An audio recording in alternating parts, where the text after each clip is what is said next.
this window right here, you're going to see that you have a desktop audio and a mic aux. What you're gonna do is you're actually gonna get rid of this, and we're gonna go into audio and we're gonna set all of these to disabled.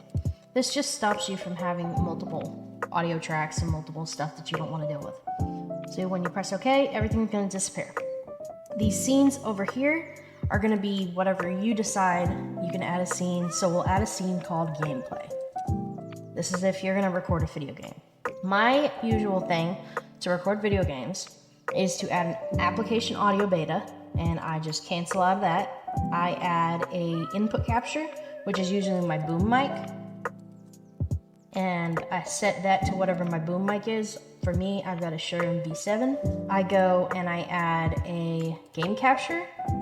That's gonna actually capture the full screen application or whatever game you're playing. And then sometimes you'll have to add a window capture or a display capture, depends. And sometimes you'll have to add an audio output capture. So the audio output capture is usually your desktop sound.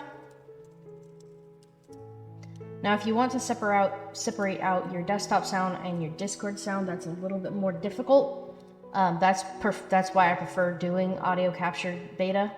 It's just a lot easier. I set this to my headphones. So now if you look at OBS, we've currently got several, I just dragged it out just so you can see it. We've got several audio tracks. We've got the boom mic, which is obviously activating. We've got the application audio beta, which is your game sound, and your desktop sound, which is any other sound on your computer. Now, your next step, drag this back in. Your next step is going to be to open the settings. And in these settings, you've got a couple of different things. You can hide OBS from the screen capture. That will make it so that if you're recording and you accidentally tab into your OBS, they can't see it. Most of these, you just keep the same unless you want to change some of them. These, if you're streaming, you can set up your stream. We're not going to do that in this video. We're going to go to Output. Under Output, go to Advanced. Under Advanced, go to Recording. Under Recording, click these 3 audio tracks. I'm going to tell you why later. Figure out a recording path. Mine usually goes on to my YouTube content and then into gameplay. Now, this is important. The recording format, put it in NKV. There's a reason for this, and I'll show it later. On the stream encoder, you usually use NVIDIA NVEC. Sometimes this kind of has some issues, but for the most part, I usually use an NVEC. Down here with the encoder settings, I usually set this to about 5,000. That's enough data that it's going to look good on YouTube, but not kill your PC. If you got a more powerful PC, feel free to set this up to like 9,000, even 10,000. If you really want to, all it really does is increase the file size and I guess the quality of the video. You'd have to look up what 4K would be. I'm not sure on that one. So I've got it set to standard up here. I've got my drive, I've got NKV, 3 audio tracks, and everything else is the same. We hit apply on that one, but we stay in here, go to advanced. You're gonna go down here where it says recording and automatically remux to MP4. If I go to my video settings, I'm in 60 FPS, and then when I import it into my software, which is DaVinci Resolve, it goes to 24. So it's really up to you, whichever you decide to record at. Press OK. Now, nothing has really changed, except for the fact that when you go into any of these that have sound, so for example, this is a sound right here. These 2 are sounds, that's your mic, and that's your game capture. So if you go into any of these that require sound and you click on the buttons to the right of the audio, you go to advanced audio, you're going to notice that if you make this bigger, right, you've got your audio here. We're going to uncheck this so that we see all active sources, just in case you've accidentally set one up and you didn't mean to. Now, go through and uncheck every single one of these checkboxes. You don't want any of these selected. Once you've done that, select all on track 1. So every single one of your sounds are going to be on track 1. That puts your mic and your game audio on the exact track, on the same track. Your application and your desktop sound are going to be on track 3. And your mic sound is going to be on track 2. That way, when you import it into your software of choice, the first track is going to be a combined track, so you can go through and manipulate that how you want. Or when you send video to people, they don't have to change the track to listen to your voice and to your game audio at the same time. Second, you've got your mic on the second track. That way, you know your mic is always going to be on the second track, and then you've got your game audio and your desktop audio on the third track. In order to separate Discord from everything else, that's what I use this for.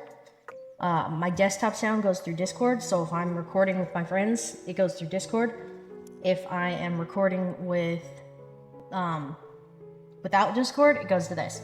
Now, if I'm recording with Discord, I will usually uncheck 3, check 4, and go back into settings, and I will go to my output, and I will add the output under recording.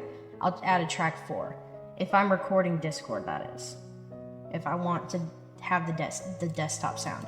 So it usually would look like this. It would have everything on track 1, and then Discord would be on track 4, my mic would be on track 2, and my game audio would be on track 3. That's usually how it is if I'm doing Discord. You can also set up a second audio capture beta for Discord. Sometimes it works, sometimes it doesn't. It's kind of iffy. Like it says, it's in beta. So that's how you set up the audio tracks. Notice how my mic is only getting to about 30% here. You're going to go into filters, and you're going to add a gain. We're going to just call this gain. We're going to move it to the side here just so we can see the mic. And we're going to bump it up, and we're going to keep talking, blah, blah, blah, blah, blah, until it peaks into that red zone. And you're going to want your mic wherever you normally have your mic, so that if it peaks into that red zone, you know that it's too loud. So right now, I've got my mic where I currently use my mic from, and it's in that red zone. Now, in order to keep it from going into that red, this basically allows it to go all the way up just until it peaks. You don't want it to peak, so you're going to add a limiter. This limiter will keep it just below the red. So you're going to pull the limiter down just a bit until you can actually lean into your mic and it does not peak that red zone. Perfect. Your game audio is always going to be about 25% less than your audio for your mic. So you want it about right here or right here. No louder than that, because otherwise it's going to overshadow your mic and you're going to have to do a lot of correcting in your song. Okay, so in the mic properties, so in these properties, for each of these, it shows you like the window, whatever window you want, and then whatever priority you have. Now, if you're doing display capture, you're gonna see something a little bit different here. You're gonna see capture method. Always do Windows 10 1903 and up. Otherwise, sometimes there's gonna be issues where the desktop doesn't actually get captured, and you're gonna be wondering, whoa, why isn't my desktop capturing? That's probably why it's not capturing. When you record in OBS and you have MKV as your main file, you'll get an MKV file as well as an MP4. So if you notice the size here, this is 416 versus 415. This is the MKV, which was originally recorded for the recording that I was making. And then once it remuxed, which is basically once you stop recording, it will automatically remux into an MP4. Once you've got this MP4, feel free to delete this MKV, because all you're going to be doing is deleting the original file, which is perfectly fine. You can delete the MKV. Once you have the MP4, you no longer need the MKV, so you can clean them up. I usually clean them up by taking, after every single one of my recording sessions, I go in here and I grab all of the MKV files, as you're seeing now, and I just delete them. And then you've only got your MP4s left. That one obviously is not working because it's currently being recorded.